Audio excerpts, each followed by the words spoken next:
Theodore Harris saw with pleasure a young girl cleaning and washing everything, and then trimming the withered leaves from the houseplants. "Is your name Violet?" She flinched and turned around. "Sorry, I didn't see you come in, I'll be right out." She began frantically gathering leaves and scissors. "You didn't answer my question." "Yes, Violet. I'm sorry, I didn't think you'd come so early." It was 7 o'clock. The firm started work at 9. "Well, you were so engrossed that I didn't dare interrupt you. I really don't like it when the plants are such a mess." The girl smiled. "Then may I finish?" "Certainly, there's no one else here anyway." Theodore Harris arrived early for a reason. He didn't get much sleep today. Well, only until 2 in the morning. And then the police called, asking him to pick up his beloved child. To be honest, he was about to tell them to fuck off and let them give him the full penalty. How many times does he have to pull him out of everything? 26 years old, and he still ain't got no brains. But his wife woke up, and he had to go get his son. He gave him a couple of big slaps, of course. And his buddies, too. By the time he took them home, by the time he got to his house, it was almost 6 o'clock. He was watching his wife and housemate pouring tea for Julian, making a compress on his forehead. He wanted to shake him so that he would understand how to behave. Since he returned from studying abroad, which was 4 years ago, Julian had not worked a single day. But he knew how to go out and loved it. Theodore Harris blocked his card several times, but his wife immediately gave their boy hers. The boy went out, bragging about his name here and there, and he got away with it. He was told about the need to get wise, but Julian ignored it. This time Julian outdid himself. Together with the sons of his father's partners, they stole a police car and drove it around town drunk. It remains to be seen what Theodore Harris would now owe the chief of police. Of course, they knew each other very well, but he had already said that his patience had been at its end. And Theodore Harris understood him very well. "Violet, tell me, why are you so young and work as a cleaner?" The girl smiled. "I'm a part-time student. I can only work in the morning and evening because I have no one to leave my mother in the daytime. So my neighbor looks after her, and in the afternoon she has her own things to do. So I'm at your place in the morning, and in the evening I wash the porches." Theodore Harris was even a little taken aback by such a list. "Violet, why do you have to work so much? You have to pass exams, too." "Never mind, I can handle it. Mom is very sick. Medicines are expensive. I also have a brother. He doesn't lead a very good life. And there are times when. Anyway, it doesn't matter. I'm sorry. I'm done. I'm gonna go." Theodore Harris looked after her. And then he thought it was necessary to make inquiries about her. Are there really such people left now? By evening he knew all about Violet. And it must be confessed, he wanted to take his hat off to this girl. He called the accountant and asked her to add to the girl's salary. He said that taking care of flowers is not the job of a cleaner. No one at his firm ever questioned him. That's why, when he'd received in response a clear "it will be done," he hung up. When he arrived home in the evening, he noticed that his son's friends were standing near their gate, and a car of one of them could be seen around the corner. "So you're going to go out again? How much longer can you go on?" A real wave of indignation was rising in Theodore Harris's soul. And just at that moment, he saw Julian, who was coming down the steps to meet him. "Well, son, did you sleep well? Did you rest?" Julian looked at his father apprehensively. What's the matter with him? Such a gentle voice was not typical of him at all. "Well, yeah. Why?" "Nothing special. Go back inside." Theodore Harris went without looking back, and Julian had no choice but to follow him. He just felt in his bones that something was about to happen. But he dared not disobey his father. He knew that his father was patient for a long time, but if a brink came, it was lights out. That's how Julian ended up in a public school in England. And he not only had to spend 4 years practically locked up, but he also had to study. What did he do yesterday? Well, they had a little fun. So what? Nobody got hurt. They didn't even dent the car. His mom looked anxiously at her husband and Julian. Did you forget something, son? But Julian didn't have time to answer. His father answered for him. Of course, he forgot. Forgot that he was a human being, not an animal. Can someone explain to me why I should be ashamed of what my son is doing? Why is everyone proud of their sons, and I have to be ashamed? Why? Theo. But. Silence. Theodore Harris only raised his voice to his wife twice in his life. And both times because of Julian. She froze, and he pulled out a stack of newspapers and magazines from his briefcase. Look at your dear son. The pictures were good. There was a very good view of Julian showing his bear, but as they were driving by the police station in the police car. Julian only now recalled the story. Damn, it looked like he won't go out anywhere today. His father turned to him. Whether you like it or not, I'm going to make you a human. And if you don't, I'll just throw you out the gate and see how you survive. And then Julian decided to show that he was a grown-up and self-sufficient man. I can decide for myself what and when to do anything. When he said it, he understood it was the end. What was he talking about? His father turned red in the face. He pulled out his phone. Send the head of security to me. Now. The mom came up to Julian and hugged him. She knew Theodore well, now Julian would have to answer. And she asked and told him to be careful. The head of security arrived 15 minutes later. All this time, Theodore Harris sat in his chair, gloomily looking at his son. Mr. Harris, you wanted to see me? Yes, Rob.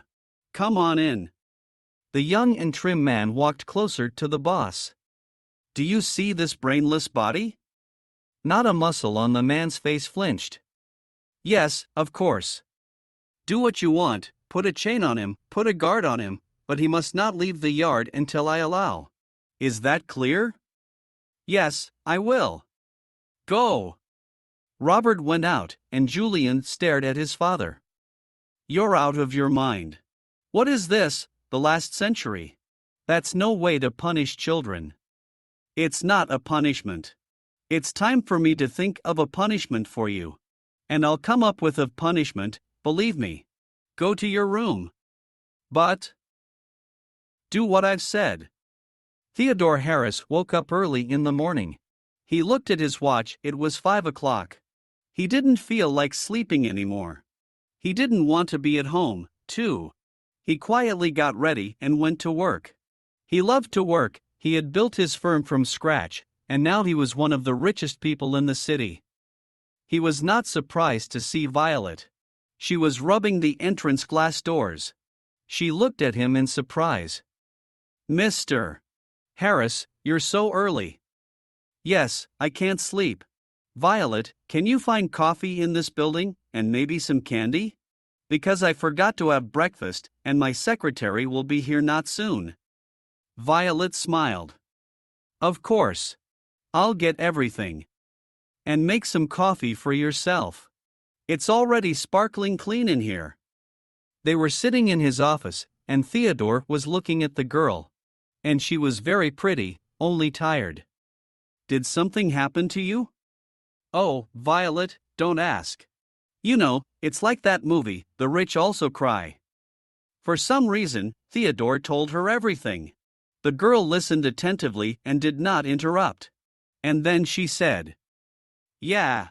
It's bad when a man has everything. By the way, Violet, tell me about your mother. She worked as a train conductor. One day a fight broke out in the carriage, and my mother rushed to break it up. Well, they pushed her off the train. She had several operations, but she needed medicine or surgery all the time to live more or less peacefully without pain. Somehow I still earn money for medicine, but as for an operation. How this thought occurred to Theodore, he did not understand it himself. But suddenly he asked, Violet, how old are you? Minus 22. You know what I want to offer you? To make some money. A lot of money, in fact. You'll get your mother an operation, and you'll live a completely different life. What do you have to do? Kill someone? Somewhat. Marry my son. Violet choked on her coffee and coughed. Excuse me? Violet. I've thought of everything. When Julian left the courthouse, he still thought it was some kind of bad joke. His father had married him to some pauper and absolutely ordinary girl. It was just some kind of movie, and Julian was ready for the paparazzi to jump out of the corner shouting kidding. But they got in the car and drove to the restaurant. No paparazzi. Moreover, tables were set up in the restaurant, and guests were waiting. Julian noticed his father's colleagues, partners, and friends of his. He turned to the father. Dad, is this not a joke? No. The thing is, there's a criminal case against you. You're supposed to go to jail. I was only able to convince Morgan because I assured him that you had changed. You're going to marry an ordinary girl, live in a suburban village, and earn money for your family and yourself. He promised to follow up, and only then to forget. Dad, you won't do it. Got a doubt? The wedding was in full swing when Theodore was approached by a businessman he knew. Well, Theo, you make me laugh. What do you think, that you will remake Julian? I'll surprise you, but it's our own fault. And no one can change them now. He laughed and walked away. Theodore gnashed his teeth. Well, we'll see about that. Violet understood that anything could happen. But she didn't care. As soon as the hospital called and told her that the surgery was paid for, she went to pick out a wedding dress. She picked out the first one she saw. When the car dropped them off at her house, Julian gasped. Will we live here? Yeah. We will. Let's go to bed, I have to work early tomorrow. After 24 hours, Julian realized that he would not get neither a wedding night nor a meal in this house. Violet left home early in the morning, and when she came she had to study. After a week he was forced to look for a job. And when he found one, it was the first time he got dinner in this house. 6 months passed. Honestly speaking, Theodore Harris was tired of the taunts his companions were hurling at him. He even felt sorry for his son. All his friends were still going out. And he sent his own into exile. And Violet had to quit her job, so Julian wouldn't find out. No, it's decided. Tomorrow he'd go and take him back. Yesterday Robert reported that Julian was working and that he and Violet even seemed to have something between them. But Theodore understood that this could not be. People do not change just like that. Theodore got out of the car. And how does his son only live here? He climbed the steps and knocked. The mind-blowing aromas were coming from behind the door. Come in. He pushed open the door and entered. He stopped immediately. Violet was setting the table, and his son, yes, his son, who had never did anything, was washing the dishes.